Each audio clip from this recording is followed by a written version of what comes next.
My name's Reynolds and I'm from Bradford, West Yorkshire, and I'm a painter. I'm a working class artist. I've had many jobs working in shops. I currently work in an art gallery in Leeds. But yeah, I'm very much a working class background. This affects my practice massively. In the beginning I was scared to paint. I was scared to make paintings because it's so expensive.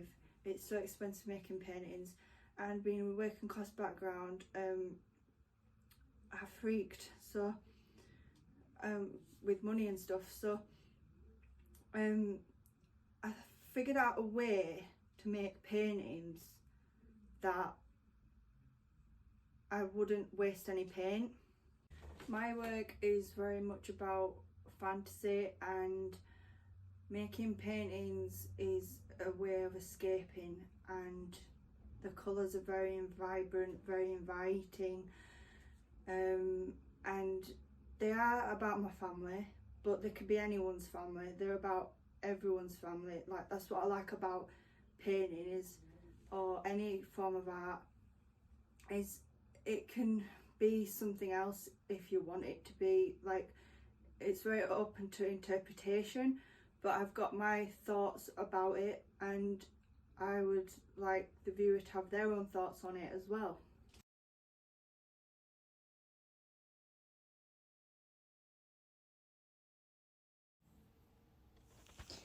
My biggest influences are Chantal Joff. The earliest influence I had at college.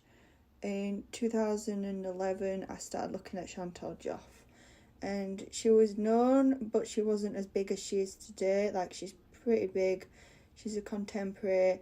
I believe she works in London. Her work is very flat and she works quite big, and I found that very exciting. But as my work's developed, I've added a lot of colour into it because it helps lift my mood. I have bipolar, so when I'm feeling low I need to use bright colours to keep me motivated.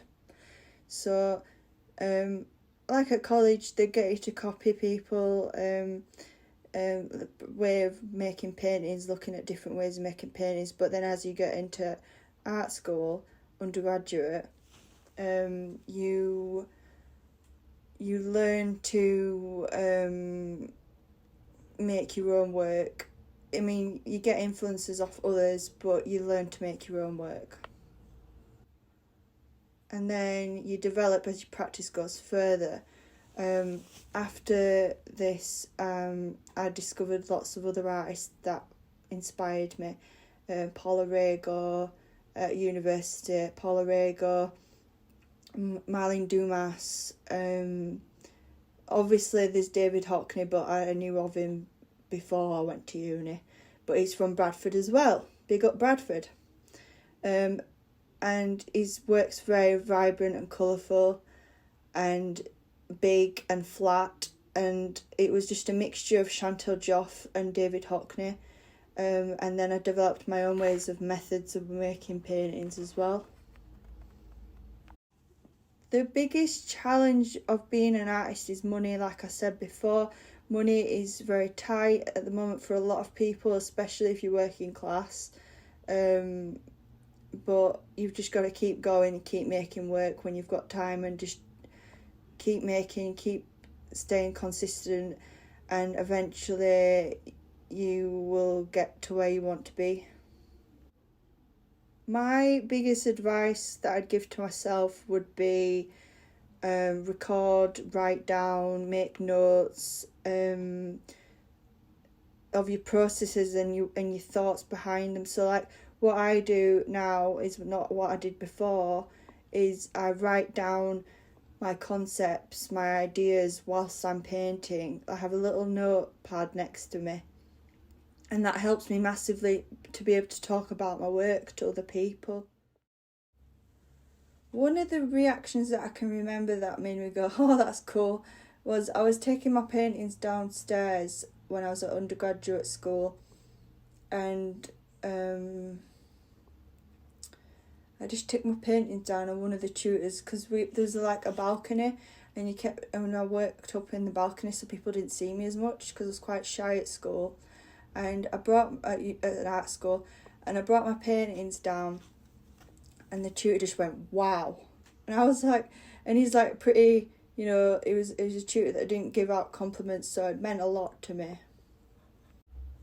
And I hope people can take away from my work their own ideas about the work, their own, like they try and figure out how I've done it, and they look at the paintings and they study it and they think, oh, she's done that with this, she's done this method with that. I hope that's what they take away from it, that they try and figure out the painting and they enjoy it.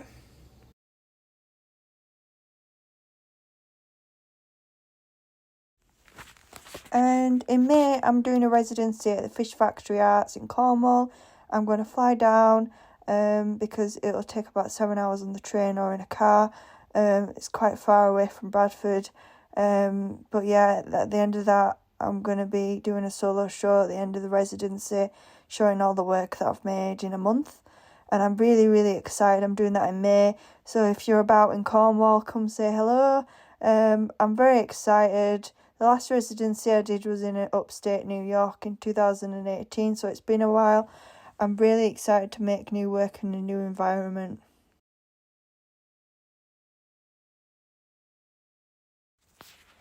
Thank you for watching, and if you've got any questions, feel free to drop me a direct message on Instagram or on my website at chloereynolds.co.uk.